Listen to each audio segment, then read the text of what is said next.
Salut prieteni, sunt John și vă prezint astăzi noul model de telefon de la Tesla.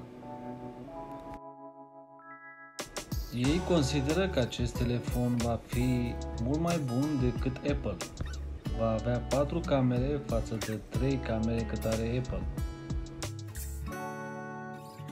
Mai spun că camera lor este foarte calitativă și filmează 4K la 60 fps și nu numai, filmează nocturn la o calitate foarte bună.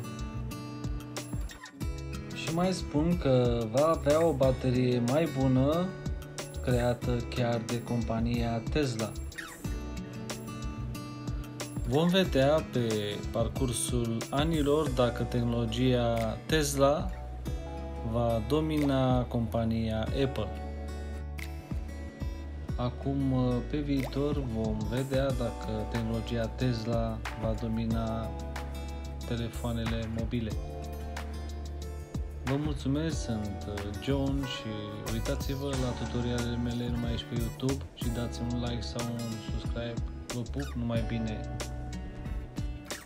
iPhone sau Tesla?